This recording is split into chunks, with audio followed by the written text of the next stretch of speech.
नमस्कार, मैं प्रियम शंकर झा। प्रस्तुत हैं दोपहर समाचार। प्रधानमंत्री नरेंद्र मोदी ने माइक्रोसॉफ्ट के संस्थापक बिल गेट्स के साथ अपने आवास पर अनेक मुद्दों पर बातचीत की है। इस दौरान प्रौद्योगिकी, स्वास्थ्य और जलवायु परिवर्तन समेत अनेक मुद्दों पर चर्चा हुई। प्रधानमंत्री ने कहा कि आर्टिफिशियल इंटेलिजेंस AI एक अच्छा उपकरण है, लेकिन अगर इसे उचित प्रशिक्षण के बिना किसी को दिया जाता है तो इसका दुरुपयोग होने की संभावना है। AI ने जो चैलेंजेस खड़ी की है वो मैंने देखा है कि इतनी अच्छी चीज अगर प्रॉपरली ट्रेन किया बिना किसी के हाथ में दे दी जाए तो वो मिसयूज होने की संभावना ज्यादा है। अब मैंने AI से जुड़े सारे ब्रेन से उनसे भी बात की। मैंने कहा शुरू में हमने कोई भी AI जनरेटेड चीज है तो उस पर आना चाहिए वाटरमार्क कि ये AI जनरेटेड है, ताकि कोई मिसगाइड ना हो। और ये बुरी चीज नहीं है, सिंपली इट्स AI जनरेटेड, तो मैं उसका वैल्यू समझ लूंगा। डीप फेक भारत जैसे डेमोक्रेटिक कंट्रीज में और इतनी विशाल कंट्री में कोई एक डीप फेक में कुछ भी चीज डाल देते, मेरे ही वॉइस पर कुछ ऐसी गंदी चीज डाल दे तो शुरू में तो लोग मान जाएंगे, तो बहुत बड़ी आग लग जाएगी। तो ये जरूरी है कि डीप फेक AI जनरेटेड है और ये सोर्स है।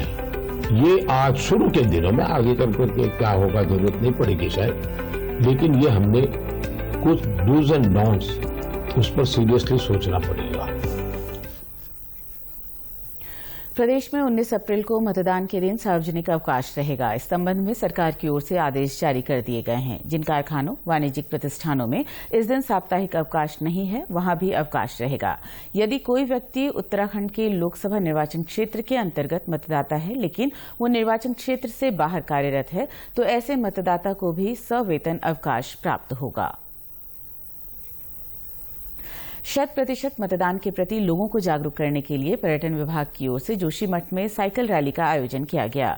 साइकिल रैली में शामिल युवाओं ने नगरवासियों से 100% मतदान कर लोकतंत्र को मजबूत करने की अपील की। साइकिल रैली गढ़वाल मंडल विकास निगम गेस्ट हाउस से शुरू होकर मुख्य बाजार समेत नगर क्षेत्र में आयोजित की गई। वहीं जिला दिव्यांग पुनर्वास केंद्र चमोली ने बछेर गांव में जागरूकता अभियान चलाया। इस दौरान कार्मिकों ने लोगों को सक्षम ऐप की जानकारी देते हुए मतदाता शपथ दिलाई। दूसरी ओर स्वीप टीम की ओर से गोपेश्वर नगर में रसोई सिलेंडर गैस मत पर मतदाता जागरूकता संदेश युक्त स्टिकर चस्पा करने के साथ ही स्यूड, बैम्बरू, लुदाऊं, मठ, जड़हेता और पीपलकोटी क्षेत्रों का भ्रमण कर जागरूकता अभियान चलाया गया। उत्तर प्रदेश के मुख्य सचिव की अध्यक्षता में लोकसभा चुनाव के संदर्भ में आयोजित 9 राज्यों के inter state border coordination meeting में उत्तराखंड की मुख्य सचिव राधा रतूड़ी वर्चुअल माध्यम से शामिल हुईं। बैठक में चुनाव के दौरान सुरक्षा को देखते हुए उत्तराखंड को उत्तर प्रदेश से 9000 होमगार्ड्स उपलब्ध करवाने पर सहमति बनी। संवेदनशील क्षेत्रों में पुलिस, वन व खनन विभाग की संयुक्त टीमों को निगरानी के निर्देश जारी किए गए। इसके साथ ही उत्तराखंड की सीमा से लगते हुए हिमाचल प्रदेश के सिरमौर व शिमला जिलों में FST और SST को सक्रिय करने का आग्रह किया गया है। बैठक में वर्चुअल माध्यम से झारखंड, बिहार, दिल्ली, मध्य प्रदेश, छत्तीसगढ़, हिमाचल प्रदेश और हरियाणा के मुख्य सचिवों के साथ ही उत्तराखंड से पुलिस महानिदेशक अभिनव कुमार व मुख्य निर्वाचन अधिकारी डॉ BVRC पुरुषोत्तम भी शामिल हुए। दूसरी ओर मुख्य सचिव राधा रतूड़ी की अध्यक्षता में सचिवालय में नदी पुनर्जीवन प्राधिकरण की उच्चाधिकार प्राप्त समिति की द्वितीय बैठक हुई। इसमें पहली बैठक की प्रगति और अन्य पहलुओं पर विस्तृत चर्चा हुई। बैठक में विभिन्न विभागों के अधिकारी भी मौजूद रहे। आज गुड फ्राइडे है। प्रदेश भर के गिरजाघरों में प्रार्थना सभाएं आयोजित की जा रही हैं। यीशु मसीह क्राइस्ट को इस दिन सूली पर लटकाया गया था। उन्होंने मानवता के प्रति प्रेम के लिए कुर्बानी दी थी। गुड फ्राइडे को होली फ्राइडे और ग्रेट फ्राइडे आदि के नाम से भी जाना जाता है। गुड फ्राइडे के बाद दूसरे दिन रविवार को यीशु मसीह पुनर्जीवित हो गए थे, जिसे ईस्टर के रूप में मनाया जाता है। राज्यपाल गुरमीत सिंह ने गुड फ्राइडे के अवसर पर यीशु के बलिदान का भावपूर्ण स्मरण किया। उन्होंने कहा कि ईसा मसीह ने अपने जीवन मूल्यों व बलिदान के माध्यम से संपूर्ण मानवता को त्याग व करुणा का संदेश दिया। उनके उपदेश आज भी हमें सच्चाई और प्रेम के पथ पर सतत अग्रसर होते रहने की प्रेरणा देते हैं।